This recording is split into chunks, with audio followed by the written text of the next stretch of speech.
kingdom. More like King Dumb. Hello, my baby. Hello, my honey. Hello, my ragtime gal. Suddenly you kissed my wife. Baby, my heart's on fire. Another year, another Transformers toy line. Earthrise is on the way out, and in its place we get the War for Cybertron Kingdom line. The third and supposedly last of the War for Cybertron trilogy lines. Yeah, right. This line doesn't appear to have any particular gimmick. Siege brought us the Battlemaster ports. Earthrise carried that on, and added connecting ramps. The Kingdom line seems like it will simply carry on with those features rather than adding anything new to the mix beyond higher prices. Though they have added a new class, or rather they have re-added an old class under a different name. We review War for Cybertron Kingdom Optimus Prime of the new core class of figures, which was called Legend size in previous lines. These figures are scaled smaller, which means they're not as pricey as, say, a deluxe or a Voyager-sized figure. And of course we all know who Optimus Prime is, the famous Autobot leader, Till All Are One, Maximum Overdrive, and several Butcher's aprons. The box is sized similarly to the Siege Battlemaster-sized figures, with a plastic bubble to show off the figure itself. Character art is on the front. Studio shots are on the back. The Kingdom line is going for a kind of prehistoric volcanic motif with this line, it seems. Anywho, let us open the box and see what common core has to offer. Out of box, Kingdom Optimus Prime core class has his weapon accessory. He also comes with an instruction booklet, which has no stats on it. Thankfully for the transformation instructions, they highlight the areas you need to manipulate in a livid greenish color, and this is Optimus Prime in his alt mode. The trademark cab-forward semi-truck. He's red, silver, and blue, with light blue windows. For the size, they managed to cram in quite a lot of detailing into the sculpt work. The paint applications and the decals are neatly applied, but the color on the windows doesn't really seem to jive with the rest of him. It's all hard plastic, and that's a plus. Flip him over and you'll see some hollowness underneath. The tires are just little discs of plastic, which roll marginally well. Depending on how slick the surface is, Optimus Prime is just as likely to slide as he is to roll. Then there's the engineering, and unfortunately, core Optimus Prime has some issues.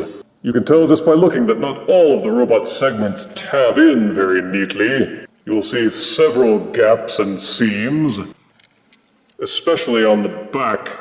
For the most part, they did a good job of hiding the robot kibble, but several of the robot ball socket joints are plainly visible, and the robot thighs on the sides are completely exposed.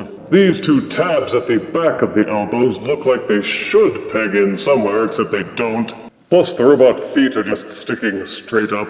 Perhaps I'm being too picky because I got used to how good leader Optimus Prime was in Earthrise, but this miniature core version just feels like they could have tried a bit harder. Compare this alt mode to the Generations Legends mold, and you can tell that the core Optimus Prime may be taller, but the Legends figure is wider and longer. The Legends figure has larger tires, and tabs together more cleanly. In alt mode, you can use these small tabs on the sides of the truck to tab in Optimus Prime's rifle weapon. Unfortunately, this handle budges up against the smokestack and makes the grip tenuous at best.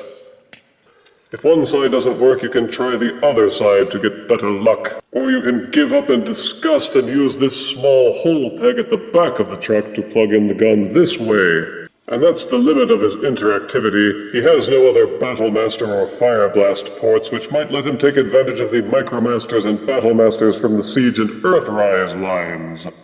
As this is a smaller figure, the transformation is correspondingly simpler. Untab the legs from the arms in the back and swing them down a bit. Rotate out Optimus Prime's forearms from the sides of the truck. Then rotate the arms out from the sides of the back. Swing down the arms. Then flip out the hands from the forearms. Give this upper section a 180-degree turn. Take the front of the semi-truck and rotate it down. Then rotate it so that it's flush against the back. Then you can take the robot hips and pelvis. They will tab together back here like this. Make sure that this tiny little tab at the back is connected and is in place so that it will hold firmly. Untab the legs and pull them apart. Unpeg this tiny trap door from the top of the truck. There is a tiny slot here and a tiny tab here. Fold and lock those together. Then with great difficulty unfold Optimus Prime's head. In robot mode, core-size Optimus Prime is classic Optimus in miniature. The colors still look good, and so does the paint. The decals are still visible and clean, and he has plenty of sculpted detailing jammed into his dinky proportions. His head looks a bit small compared to the rest of his body, but otherwise he seems well framed. The plastic feels solid except for the shins, which have these big empty scoops in them. The wheels rattle a lot, and there is some truck kibble hanging off of his butt. He has no special features or gimmicks, how could he? The figure is small enough that it wouldn't be practical to do anything intricate. I thought these two pegs on his upper thighs would fit Fire Blast accessories, except they don't. He doesn't even have any 5mm ports anywhere to take advantage of the Micromaster or Battlemaster figures from Siege. The only accessory he can use is the ion rifle that he came with. It can plug into either hand, or into the ports on the backs of his hand, or you can even stick it into his leg like this. The Legends versions can hold 5mm peg versions and even hold Optimus Prime's rifle. Admittedly, the Kingdom Core version looks more like Generation 1 Optimus than this Legends version does, but the Legends version just seems a bit more solid and better put together. Then there's the Articulation, which isn't bad for the size. The head will swivel back and forth slightly, and you can use the transformation joint to flip it upwards. Oh, look out! They made liberal use of ball sockets on the shoulders and elbows. There's a hinge in the back so he can square his shoulders. The arms will rotate 360 degrees and splay outwards. So will the elbows. The fists will swivel in and out on the transformation joint. There is no waist rotation. But if you untab this hatch from the back, you can still rotate the upper body, as long as you don't mind this flap hanging off of his back. The hips are ball-socketed, so the legs will rotate any direction until they start bumping into the kibble. And the knees are ball-socketed too, so you can rotate the legs and shins, and angle the shins forwards and backwards. There is no foot articulation. Untab the wheel section from the hips, and you can rotate the pelvis forward for hunching and crouching poses. But it looks unnatural, so it's probably just best to let that one be. So despite the diminutive proportions, you can still put core Optimus Prime into a number of action poses.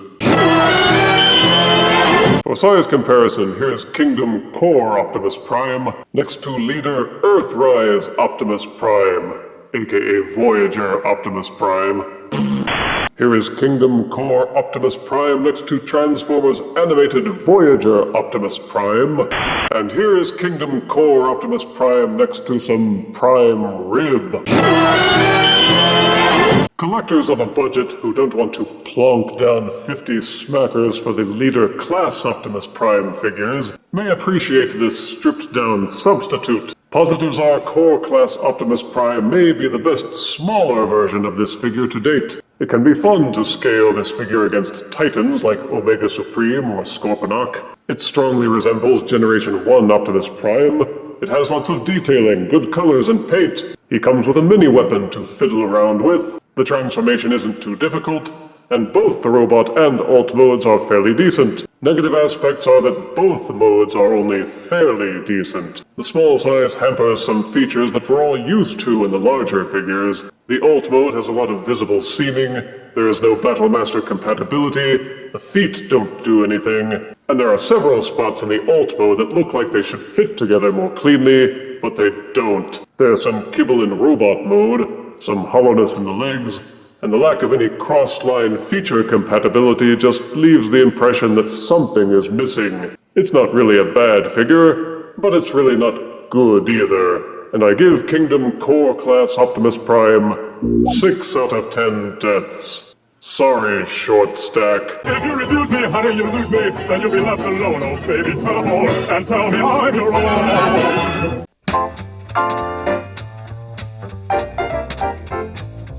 Bye.